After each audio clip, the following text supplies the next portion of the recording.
Student. Today our topic is the diffusion of gases. इसमें क्या है, ट्रांसपोर्ट ऑफ मास। ठीक है, ये हमारा लास्ट आर्टिकल है इस यूनिट का, और ये 3 टाइप्स के ट्रांसपोर्ट ऑफ थे, तो हमारा ये इसमें क्या है, ये लास्ट है। पहला हमने किस चीज़ का किया था, ट्रांसपोर्ट ऑफ द मोमेंटम यानी कि विस्कोसिटी का केस किया। सेकंड हमारा जो केस था वो हमारा thermal conduction in gases, it means transport of energy का। थर्ड केस हमारे पास क्या है, diffusion of gases, transport of mass.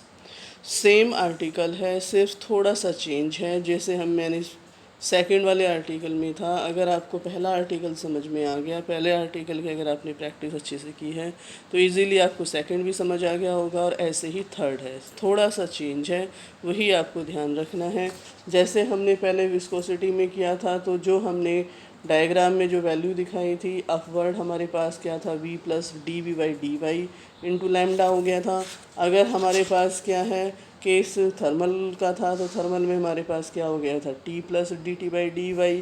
तो इसी तरीके से यहाँ पे हम क्या है, डिफ्यूज़न ऑफ गैस की बात कर रहे हैं। तो यहाँ पर जो फिगर हम यूज़ करेंगे, उस फिगर में अपवर्ड और डाउनवर्ड जो हमारे पास जो वैल्यू है कंसंट्रेशन के लिए, वो हमारी क्या होगी, जैसे n plus D N by D Y into lambda. यानी कि पहले दो आर्टिकल्स में यहाँ पे क्या था, जैसे विस्कोसिटी था तो v plus d v y d y था। अगर हमने थर्मल का किया था तो थर्मल कंडक्शन का, तो उसमें हमारे पास वैल्यू क्या थी, t plus d t d Y into lambda. ठीक है, सिर्फ इसी का ही आपको चेंज है, नहीं तो हमारा आर्टिकल सेम टू सेम पूरा का पूरा ऐसा है। चलो अब हम डिस्कस करते हैं। जस्ट लाइक द, जैसे मैंने डिस्कस किया बताया वैसा ही सेम इसमें है कि just like the viscosity and the thermal conduction we can also explain the phenomena of the diffusion of the gases. Okay, transport phenomena. तो we consider the mass of the gas moving in parallel layers to fix layer OX, let the molecular density, number of the molecules per unit volume of the layer AB situated at the normal distance y from the OX। यानी कि ये figure same to same हमने use की हुई है जैसे पहले है कि हमारे पास सिंपल हॉरिजेंटली OX है, वर्टिकली हमारे पास OY है। हमारे पास जो AB लेयर है उसकी जो कंसंट्रेशन N है। अगर हम अपवर्ड की बात करें तो हमारे पास क्या है, N plus D N by D Y into lambda. अगर हम डाउनवर्ड वाली लेयर EF की बात करते हैं तो N माइनस का d N by D Y into lambda. और हमारे पास जो AB लेयर से लेके OX के जो डिस्टेंस है वो हमारे पास क्या है, Y यानी कि ओके। तो let us the molecular density and the number of the molecules per unit volume of the layer AB situated at the normal distance y from OX be N and is increase regularly we have moved away from the fixed layer OX। ठीक है, ये figure में है।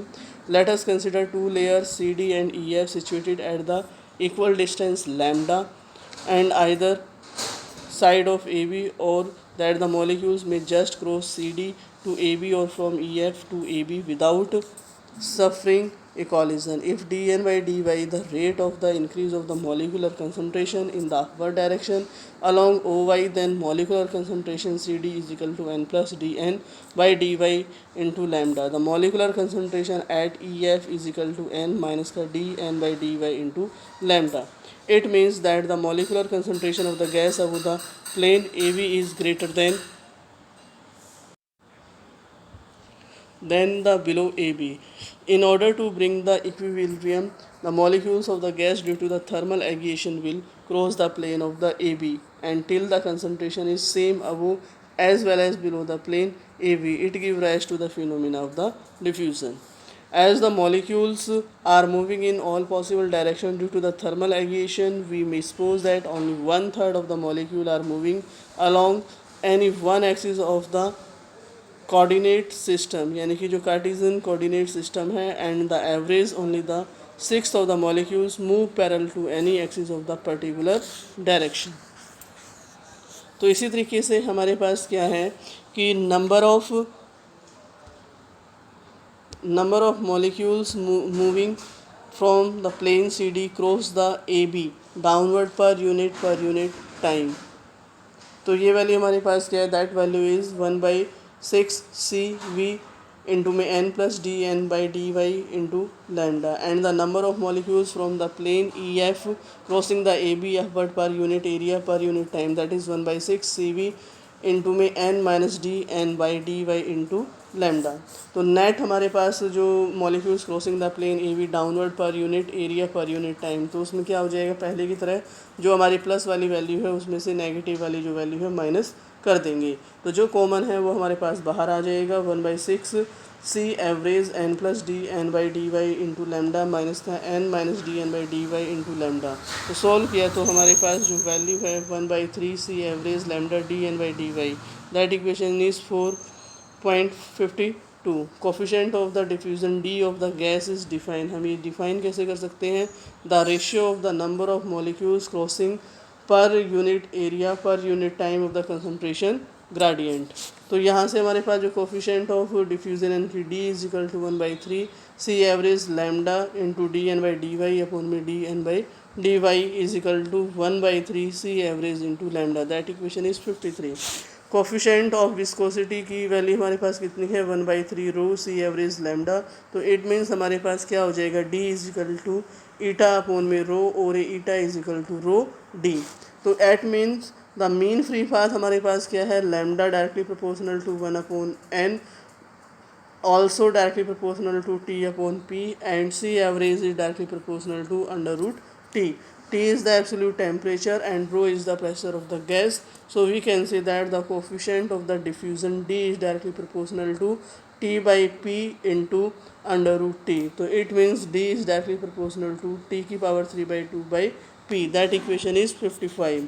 The coefficient of the diffusion of the gas is directly proportional to 3/2 power of the absolute temperature and inversely proportional to the pressure of the gas. ये last में कई बार paper में पूछ लिया जाता है कि किसके डायरेक्टली प्रोपोर्शनल है, किसके इनडायरेक्टली प्रोपोर्शनल है, तो आपको डायरेक्ट रिजल्ट भी पता होने चाहिए कि हमारा जो ट्रांसपोर्ट जो फिनोमिना है, जैसे विस्कोसिटी किया था या हमने ये जो विस्कोसिटी का केस किया तो वो किस पे डिपेंड करता है, लास्ट पॉइंट में आकर हमारा थर्मल कंडक्शन है तो लास्ट पॉइंट हमारा किसके ऊपर डिपेंड करता है, इट मीन्स जो के की वैल्यू है, या हमने जो अब डिफ्यूज़न किया है तो इट मीन्स डी किस पे डिपेंड करती है। ओके, अब हम क्या है एक दो न्यूमेरिकल हम और इसमें डिस्कस कर लेते हैं। तो न्यूमेरिकल की फॉर्म में हमारे पास क्या है, find the diffusion coefficient of the hydrogen in the standard condition if the free path of numerical molecule is 1.6 × 10⁻⁷ metre.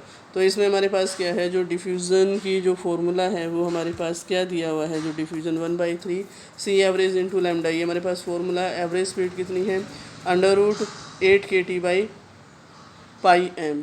तो हमारे पास क्या है, जो वैल्यू है डी की वैल्यू हमने क्या यूज़ कर ली कि यानी कि λ/3 √8 kT/πm। तो इस प्रेजेंट में हमारे पास लैम्डा की वैल्यू गिवन है 1.6 × 10⁻⁷, स्टैंडर्ड टेम्परेचर कितना है T = 273 kelvin, mass of the hydrogen molecules small m हम कैसे निकाल सकते हैं, कैपिटल M अपॉन में n, तो m मास हमारे पास कितना है, दैट इज़ 0.002 kg अपॉन में 6.023 × 10⁻23। तो बोल्ट्जमैन कांस्टेंट की वैल्यू की वैल्यू हमें पता है, तो सारी वैल्यूज़ अगर हम इसमें फॉर्मूले में पुट करते हैं इस फॉर्मूले में और कैलकुलेट करते हैं तो हमारे पास कितना आएगा 9.1 × 10⁻⁵ metre square per second. Now next example हमारे पास क्या है, coefficient of diffusion and viscosity of the oxygen are equal to 1.22 × 10⁻⁵ metre square per second and 1.95 × 10⁻⁵ newton per metre square respectively standard condition. तो density of the oxygen and average speed of the molecule and mean free path of the molecule. तो D की value हमारे पास given है, ईटा की value हमारे पास given the हुई है, तो हमारे पास जो रिलेशन है ईटा की वैल्यू क्या है डी रो। तो यहाँ पे density of the oxygen for the NTP condition में हमारे पास rho equal to eta upon में डी, वैल्यूज़ हमने पुट की, कैलकुलेट कर दिया 1.6 kg/मीटर स्क्वायर। ऐसे ही average speed of the oxygen निकालना है तो सी एवरेज कितना है √kT/πm is equal to √8 RT/πm। तो मास हमारे पास मॉलिक्यूल 1 मोल ऑफ जो ऑक्सीजन है वो कितना 32 ग्राम है, तो हम केजी बना लें तो 0.032 kg हो जाएगा। सी एवरेज की वैल्यू में हम फॉर्मूला पुट कर दें और कैलकुलेट, तो कितना करेंगे 440 मीटर पर सेकंड। इसी तरीके से थर्ड हमसे पूछा गया है मीन फ्री पाथ। तो मीन फ्री पाथ में हमारे पास जो रिलेशन है D=1/3 सी एवरेज इंटू लैम्डा। तो यहाँ से मीन फ्री पाथ लैम्डा की वैल्यू क्या हो जाएगी 3D/में सी एवरेज। तो हम इसमें क्या है डी और सी एवरेज की वैल्यू पुट कर देंगे। तो हमारे पास जो कैलकुलेशन के बाद जो रिजल्ट आएगा 8.35 इंटू 10⁻⁻8 मीटर, ये हमारे पास कैलकुलेट हो जाएगा। इस तरीके से आप जो आपके पास बुक अवेलेबल हो आप उसमें अपने एग्जाम्पल या क्वेश्चंस को आप ट्राई कर सकते हो, सॉल्व कर सकते हो। ये डायरेक्टली मोस्टली जो क्वेश्चंस हैं फार्मूला बेस्ड आते हैं, आप इनको अच्छे से स्टडी करना। तीनों आर्टिकल वेरी इंपॉर्टेंट है, एग्ज़ाम में एक ना एक पूछा जाता है। Thank you, have a nice day.